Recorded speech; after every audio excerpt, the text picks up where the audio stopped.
नमस्कार, मैं railwaymen Vipin. Friends, आप सभी लोगों का गवर्नमेंट जॉब इन्फॉर्मेशन में स्वागत है। आशा करता हूं आप सभी लोग अच्छे और स्वस्थ होंगे। फ्रेंड्स, अभी जो है ना एसएससी फेज़ 13 मतलब एसएससी का जो नोटिफिकेशन आया ना फेज़ 13 का जो है नोटिफिकेशन निकल के आ गया है और उसमें जो है करीब करीब जो है ना आपका 24 साढ़े 2400 के करीब जो है पोस्ट निकल के इसमें आया है। इसमें जो है बहुत तरह का पोस्ट है। आपको फ्रेंड्स मैंने जो है जितना ब्रीफली में हो सके मैंने समझाने का कोशिश किया है, क्योंकि देखिए आपको वीडियो इस जॉब से संबंधित बहुत सारा मिल जाएगा, लेकिन मैंने जो है ना करीब इस पे 1 घंटा स्टडी किया है। स्टडी करने के बाद जितना शॉर्ट फॉर्म में हुआ है ना मैं आपके लिए लेकर के आया हूँ। क्योंकि जो है देखिए फ्रेंड्स इसमें जो है ना आपका बहुत सारा पोस्ट होने वाला है। इसमें जो वैकेंसी निकलती है एसएससी फेज़ में वो बहुत सारा पोस्ट निकलती है। तो आप समझिए कि एसएससी का जो फेज़ वाला वैकेंसी है ना वो क्या है, क्योंकि आपको पता है एसएससी एक 12th लेवल पे आता है, एक एसएससी सीजीएल वगैरह होता है, एक एसएससी सीपीओ होता है।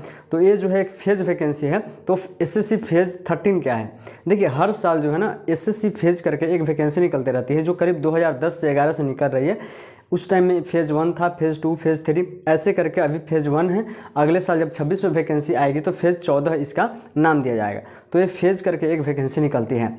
तो इसमें जो है करीब करीब आपको 365 या 70 करीब पोस्ट है, जिसका अलग अलग क्वालिफिकेशन होने वाला है आपको।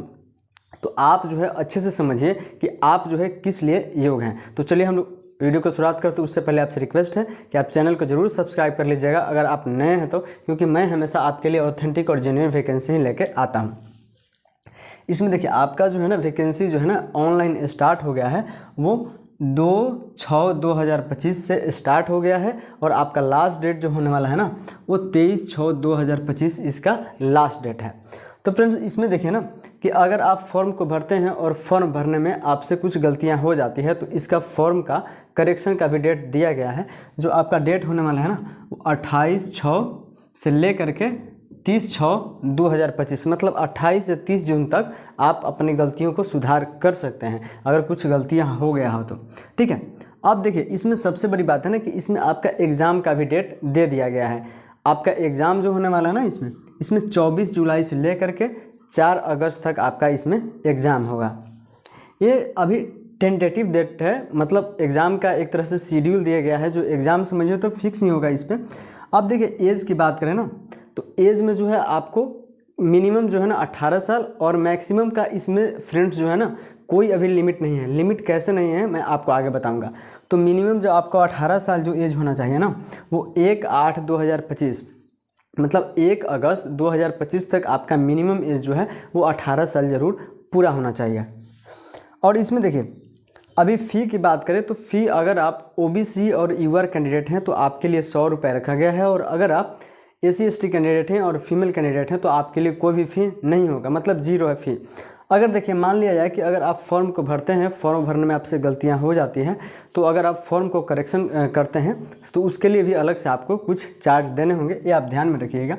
तो चलिए हम ये देख लिए, उसके बाद मैं आपको एकदम बताता हूँ कि आपका एग्ज़ाम कैसे होने वाला है। देखिए फ्रेंड्स इसमें जो आपका टोटल पोस्ट होने वाला है ना तो टोटल पोस्ट जो करीब है उसमें आपको 10th लेवल पे, 12th लेवल पे और ग्रेजुएशन लेवल पे मतलब 3 तरह का पोस्ट होगा। तीनों तरह का एग्ज़ाम का सिलेबस पैटर्न एक होगा। हाँ, एग्ज़ाम का सिलेबस पैटर्न होगा। और देखिए इसमें जो है आपका एग्ज़ाम कैसे होने वाला है, एग्ज़ाम ऑनलाइन होगा, कंप्यूटर बेस्ड होगा। इसमें जो है ना आपका जो पहला सब्जेक्ट होगा वो जीके होगा, दूसरा रीजनिंग होगा, तीसरा मैथ और चौथा इंग्लिश। इसमें जो है हर एक मैथ, रीजनिंग, जीके और रीजनिंग जो होगा वो 25-25 नंबर का मतलब 25 क्वेश्चन आपको आएंगे और एक क्वेश्चन जो है 2 नंबर का होगा। तो टोटल जो है ना आपको 200 मार्क्स का इसमें एग्ज़ाम होने वाला है। अगर समय की बात करें तो टोटल आपका जो है ना 1 घंटा समय दिया जाएगा, 60 मिनट। कुछ ऐसे पोस्ट हैं फ्रेंड्स जिसमें करीब आपको 80 मिनट समय दिया जाएगा, जैसे वो टाइपिंग वगैरह कुछ ऐसा पोस्ट आया है उसके लिए है। बाकी आपको नॉर्मली जो है ना इसमें 60 मिनट ही दिया जाएगा।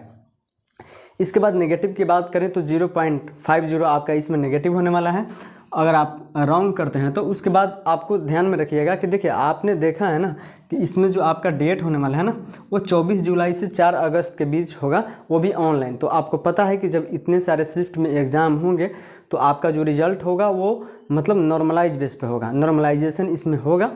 किसी शिफ्ट में क्वेश्चन जो है टफ आता है, किसी में इजी, उस बेस पे है जो ना नॉर्मलाइज होता है, आपको पता ही है। या किस शिफ्ट में कितना स्कोर हुआ है, किस में कम हुआ है, इस बेस पे होता है। अगर आप बात करें ना तो नॉर्मलाइज हो गया। नॉर्मलाइजेशन के बाद जो है ना आपको स्किल टेस्ट वगैरह भी होगा। उसके बाद सबसे बड़ी बात है ना कि इसमें आपको सिर्फ एक ही एग्ज़ाम देना होगा। बाकी जैसे आप CGL का देते हैं, MTS का वगैरह भी देते हैं, +2 लेवल का भी देते हैं, तो उसमें आपको मेंस मिलता है। इसमें आपको मेंस नहीं भी देना है। उससे कंपेयर करें ना तो इसमें आपको जॉब लेना ईजी है। कैसे ईजी है मैं आगे आपको बताऊँगा। अगर देखिए सर्टिफिकेट की बात करें ना तो फ्रेंड्स देखिए, अगर आप OBC कैंडिडेट हैं, अगर आप SC ST कैंडिडेट हैं और अगर आप EWS अगर सर्टिफिकेट बनवा करके ले जाते हैं तो इसमें आप ध्यान रखिएगा कि खास करके SC ST OBC और EWS जो है वो मतलब DM district magistrate, additional district magistrate, deputy commissioner और एडिशनल डिप्टी या डिस्ट्रिक्ट कमिश्नर जो होते हैं उनसे आपका मोहर होना चाहिए। स्टेट वाला बना के दे दीजिएगा ना जैसे, तो थोड़ा वहाँ पे वैल्यू नहीं होगा। इसलिए कोशिश करिएगा कि सेंट्रल लेवल का ही जो है ना आपका सर्टिफिकेट वो बना रहे, वो ज़्यादा मायने रखता है। इसमें ग्रेड 1 लेवल का भी जो गैजेटेड अधिकारी हैं उनका भी चलता है, वो आप नोटिफिकेशन में देख लीजिएगा। लेकिन इनका जो है ना साइन बहुत ज़रूरी होगा आपका OBC, SC ST और EWS सर्टिफिकेट पर।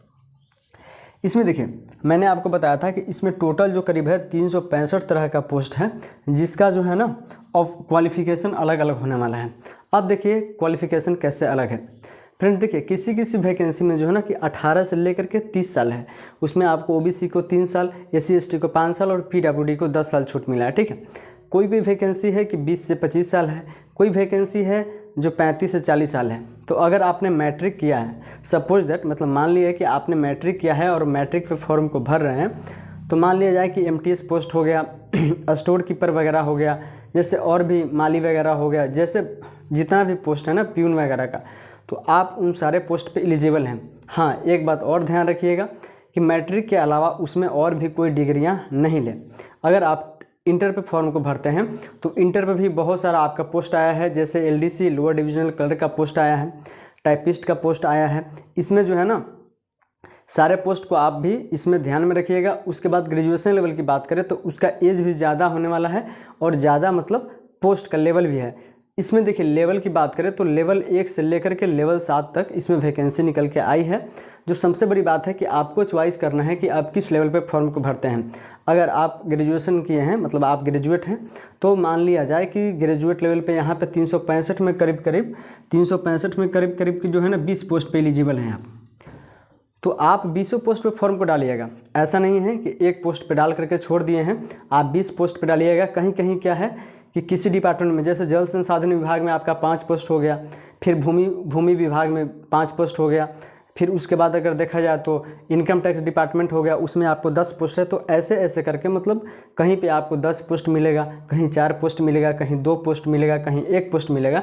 तो आप फॉर्म को ज़रूर डालिएगा, क्योंकि आपको जो है ना करीब करीब 20 से 25 फॉर्म भरने का, मुझे तो लगता है कि कम से कम आप ग्रेजुएशन किए हैं ना तो कम से कम आपको 40 चॉइस जो है ना इसमें आपको मिलेगा। अगर आप मैट्रिक किए हैं तो कम से कम आपको 50 से 60 चॉइस होगा, और अगर आप इंटर किए हैं तो आपको कम से कम जो है ना 60 से 70 चॉइस करने को मिलेगा। तो आप जो है ध्यान से इसको भरिएगा, क्योंकि आप जितना ज़्यादा प्रेफरेंस देंगे, मतलब पोस्ट प्रेफरेंस देंगे, उतना ही ज़्यादा आपका जॉब का इसमें पॉसिबिलिटी है।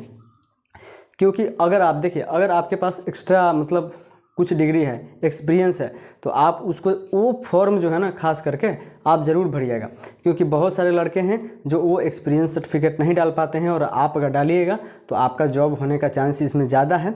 और आप जो है ना कोई भी पोस्ट को जो है ना खाली मत छोड़िएगा, क्योंकि मैंने आपको बताया है कि इसमें 365 तरह का पोस्ट है और सबका क्वालिफ़िकेशन अलग है।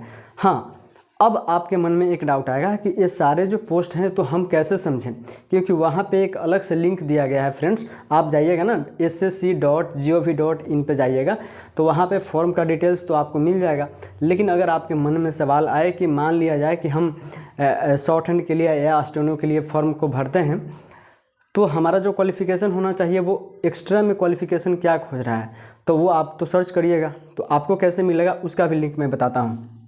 देखिए, आप जिस पोस्ट के लिए फॉर्म को भर रहे हैं, आप जैसे BCA किए हैं और BCA का क्वालिफ़िकेशन जो होने वाला है ना, वो कैसे ढूंढिएगा। ये देखिए, आपको क्या नहीं, आपको वहाँ पे अप्लाई में मतलब लिंक पे जाना है, जैसे https/ssc ssc.gov.in/RHQ, उसके बाद सिलेक्शन.post/RHQ उसके बाद पोस्ट डॉट डिटेल्स मारिएगा तो उस पर जो है ना आपको मिल जाएगा। या तो आप यहाँ पे https://ssc.gov.in/ दे दिए RHQ, उसके बाद सिलेक्शन, उसके बाद पोस्ट डालिएगा, उसके बाद RHQ, उसके बाद पोस्ट डिटेल्स। ऐसे ऐसे करके आप जो है ना जैसे ही लिंक डालिएगा आपको हर एक पोस्ट का जो है ना डिटेल्स वहाँ पे मिल जाएगा। ठीक है, अब देखिए एक मतलब एग्जाम्पल के तौर पे मैंने आपको बताने की कोशिश किया है कि जैसे मान लिया जाए कि एज यहाँ पे 18 से 25 साल है वहाँ पे नीचे आपको मिल जाएगा फॉर्म में 18 से 25 साल है, तो इससे पहले मतलब इतना से पहले और इतना के बाद जो है ना आपका नहीं होना चाहिए। जैसे 2/8/2000 मतलब 2 अगस्त और 2000 से पहले और 1 अगस्त 2007 कि मतलब बाद जो है ना आपका डेट ऑफ बर्थ नहीं होना चाहिए, जो 18 से 25 वाला में है।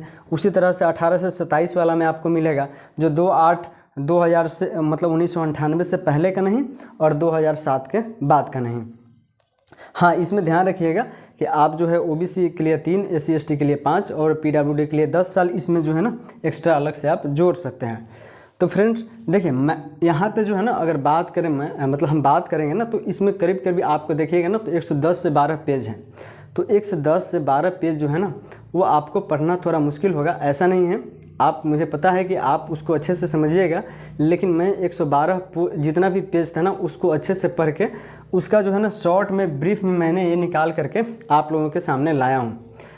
तो फ्रेंड्स अगर आपको कोई भी डाउट हो तो आप ज़रूर कमेंट करिएगा। और सबसे बड़ी बात है ना कि पोस्ट जब भी आप भरिएगा ना तो कम से कम 30 से 40 पोस्ट चॉइस आप ज़रूर दीजिएगा। और अगर आपको पोस्ट चुनने में दिक्कत हो कि हम किस पोस्ट के लिए कौन सा क्वालिफिकेशन मुझे चाहिए, तो वहाँ पे ऊपर में आपको लिंक भी, ये वाला जो मैं लिंक बता रहा हूँ ना, ये लिंक जो मैं बता रहा हूँ ये आपको जैसे ही नोटिफिकेशन पे जाइएगा ना ये वाला लिंक आपको मिल जाएगा। और इस लिंक पे जो है ना आप क्लिक करके जो है ना जिस पोस्ट पे फॉर्म को भरना चाहते हैं उसको आप ज़रूर ध्यान से दीजिएगा। क्योंकि फ्रेंड्स अगर आप वो फॉर्म भरिएगा और आपके पास वो क्वालिफिकेशन नहीं रहेगा, क्योंकि बहुत सारे पोस्ट में जो है ना एक्सपीरियंस भी इसमें मांग रहा है, इसलिए मैंने आपको बताया कि ये पोस्ट जो है ना बाकी SSC एग्ज़ाम से कुछ खास होने वाला है। क्योंकि कई बार ये पोस्ट खाली हो जाता है क्योंकि कोई लोग चॉइस नहीं कर पाते हैं, इसलिए आपके पास क्वालिफिकेशन है तो आप सारे पोस्ट को चॉइस इसमें ज़रूर करिएगा। तो चलिए फ्रेंड्स, अगर आपको मेरे समझाने का तरीका अच्छा लगा हो तो आप चैनल को ज़रूर सब्सक्राइब करिएगा।